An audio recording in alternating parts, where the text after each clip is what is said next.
तो बच्चों, भारत की प्रथम महिला प्रधानमंत्री का नाम क्या है? कौन कौन बच्चे बता सकते हैं? भारत की प्रथम महिला प्रधानमंत्री, first women prime minister of India. नहीं पता?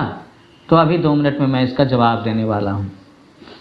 श्रीमती कृष्णा हठी सिंह ने अपनी पुस्तक हम नेहरू में एक प्रसंग का उल्लेख किया है।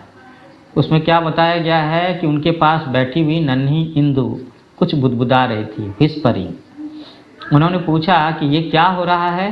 तो इंदु ने अपने घने काले बालों से घिरे चमकते चेहरे को उठाया और दृढ़ता से कहा कि जॉन ऑफ आर्क बनने की कोशिश कर रही हूँ। एक दिन उन्हीं की तरह मैं अपने लोगों की सेवा करूँगी और उनका नेतृत्व करूँगी। तो बच्चों, आगे चल कर के यही नन्ही बच्ची इंदु भारत की पहली महिला प्रधानमंत्री इंदिरा गांधी के नाम से प्रसिद्ध हुई। तुम्हें पता है इंदिरा जी के बचपन का नाम क्या था? उनके बचपन का नाम था इंदिरा प्रियदर्शिनी और सभी लोग घर में इन्हें प्यार से इंदु कहते थे। तो इंदिरा गांधी नाम कैसे पड़ा इनका? तो बाद में महात्मा गांधी ने प्रेम से, है ना, इन्हें इजाज़त दे दी कि हाँ, तुम मेरा सरनेम गांधी इस्तेमाल कर सकती हो। और इंदिरा गांधी महात्मा गांधी से भी काफ़ी प्रेरित थीं, बहुत रिस्पेक्ट करती थीं, तो इसलिए उन्होंने यही उपनाम कैरी किया। तो भारत की पहली महिला प्रधानमंत्री श्रीमती इंदिरा गांधी। पता है इनका जन्म कब हुआ था? तो जैसे इनके पिताजी जवाहरलाल नेहरू का जन्म नवंबर महीने में हुआ था, वैसे ही इनका भी जन्म नवंबर में है, 19 नवंबर 1917। जगह का नाम इलाहाबाद, फादर्स नेम बताया है ना, पंडित जवाहरलाल नेहरू। इनकी माँ का नाम था श्रीमती कमला नेहरू। और आगे चल कर के जब इंदिरा गांधी जी बड़ी हो गई, उनकी शादी हुई, तो उनके हस्बैंड का नाम था श्री फिरोज गांधी। इंदिरा गांधी की मृत्यु 31 अक्टूबर 1984 को हुई। अब जरा सा इंदिरा गांधी के बचपन की बातें। पंडित मोतीलाल नेहरू की पौत्री तथा पंडित जवाहरलाल नेहरू की पुत्री इंदिरा के रोम रोम में देश प्रेम की भावना थी। तो हम लोग कह सकते हैं ना कि इंदिरा गांधी जी ने स्वतंत्रता के बाद देश की सेवा की। स्वतंत्रता मिलने से पहले भी इन्होंने देश के स्वतंत्रता संग्राम में एक युवती के तौर पर जो कुछ भी हो सकता है वो इन्होंने किया था। पैट्रियट थी ना। तो जब वह मात्र 13 इयर्स की थी, एक दिन कांग्रेस पार्टी के ऑफिस में जा पहुंची और बोली कि मुझे भी कांग्रेस का मेंबर बनना है। अब सोचो, 12-13 साल के बच्चे को कोई किसी पार्टी का मेंबर बनाता है क्या? उनसे कहा गया कि तुम अभी बहुत छोटी हो, बड़ी हो जाओ तो तुम्हें मेंबरशिप दे देंगे। इंदिरा जी को ये बात अच्छी नहीं लगी। उन्होंने संकल्प किया कि मैं अपनी कांग्रेस पार्टी स्वयं बनाऊंगी। उन्होंने बच्चों की एक ब्रिगेड बनाई, इसमें वयस्क शामिल नहीं हो सकते, ऐसा कंडीशन रखा कि ये बच्चों की पार्टी है। इंदिरा जी ने इसका नाम रखा वानर सेना। और इस वानर सेना का मुख्य काम क्या हुआ करता था?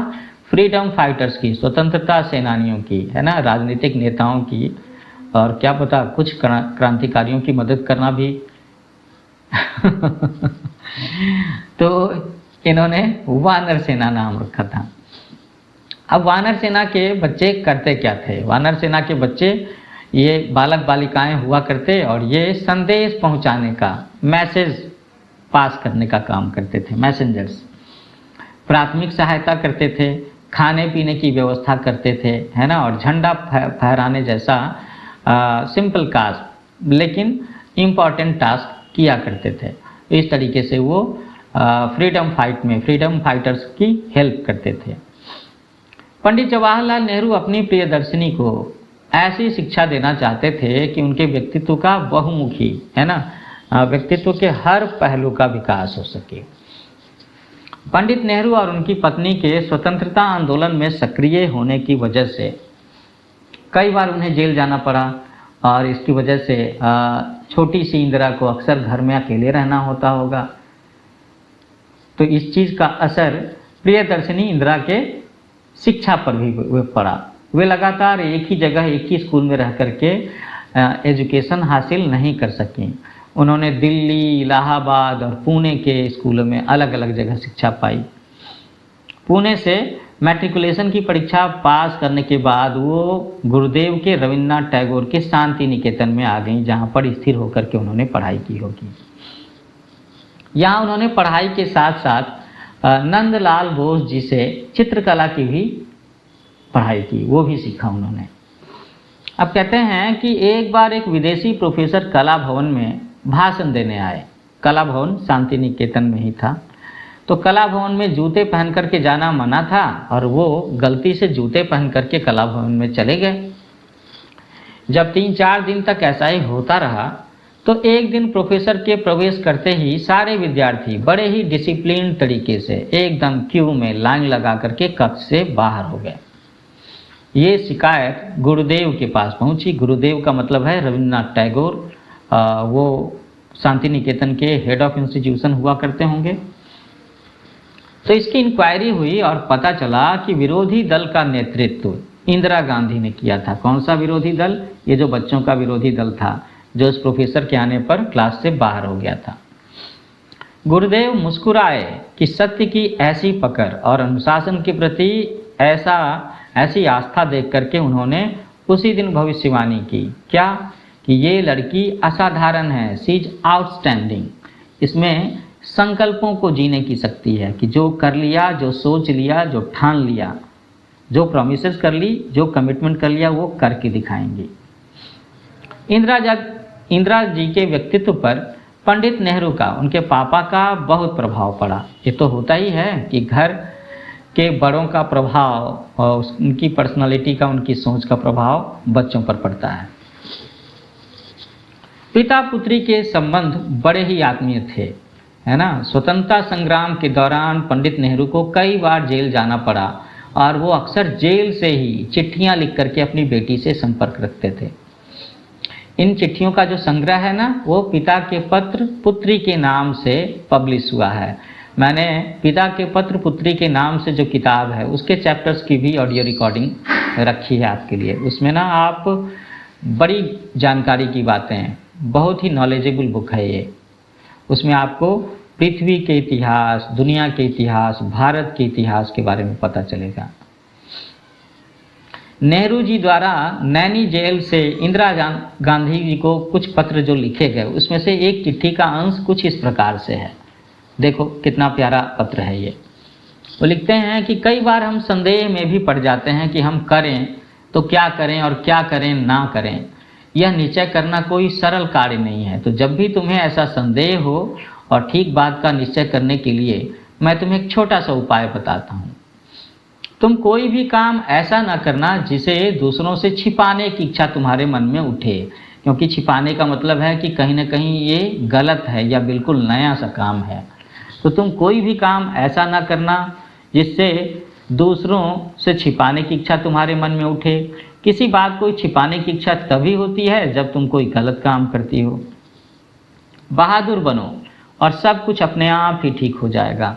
जब तुम बहादुर बनोगी तो तुम ऐसी कोई बात नहीं करोगी जिससे तुम्हें डरना पड़े या जिसे करने में तुम्हें लज्जित होना पड़े। निर्भीकता और आत्मविश्वास जैसे गुण उनको अपने पिता नेहरू जी से विरासत में मिले थे। इंदिरा जी कठिन परिस्थितियों में भी धैर्य खोए बिना स्वविवेक से निर्णय लेने में सक्षम थीं। इन विलक्षण गुणों ने इंदिरा जी को राजनीति के भी उच्च शिखर पर पहुंचा दिया। उनके पिता ने उन्हें गहन पॉलिटिकल ट्रेनिंग भी दी थी, है ना। वो लगातार 29 वर्ष तक अपने पिता के साथ कंधे से कंधा मिला करके राजनीतिक कार्यों में उनकी हेल्प करती रहीं। इंदिरा जी ने अपने पिता के साथ अनेक देशों की यात्राएं भी की। इसी बीच सन 1942 ईस्वी में फिरोज गांधी के साथ उनका विवाह हो गया। और तुम्हें पता है इंदिरा गांधी जी के 2 बेटे थे, राजीव गांधी और संजय गांधी। और आजकल जो तुम राहुल गांधी के बारे में जाना करते हो, ये राहुल गांधी राजीव गांधी के बेटे ही तो हैं। तो राजीव गांधी और संजय गांधी ये भी आगे चल करके पॉलिटिक्स में थोड़े एक्टिव रहे। राजीव गांधी उनकी मृत्यु के बाद प्रधानमंत्री भी बने, परंतु संजय गांधी तो यंग एज में ही उनका एक एक्सीडेंट हो गया। लेकिन इंदिरा जी ने इस सदमे को भी बड़े धैर्य और साहस से झेला। अब जरा सा चर्चा करते हैं हम लोग इंदिरा जी के पॉलिटिकल कैरियर के बारे में। सन 1958 में वे कांग्रेस के केंद्रीय संसदीय बोर्ड की सदस्य बनी। 1959 में कांग्रेस की अध्यक्ष बनी। 1962 में यूनेस्को अधिशासी मंडल की सदस्य चुनी गई। श्री लाल बहादुर शास्त्री के मंत्रिमंडल में वो सूचना और प्रसारण मंत्री बनी।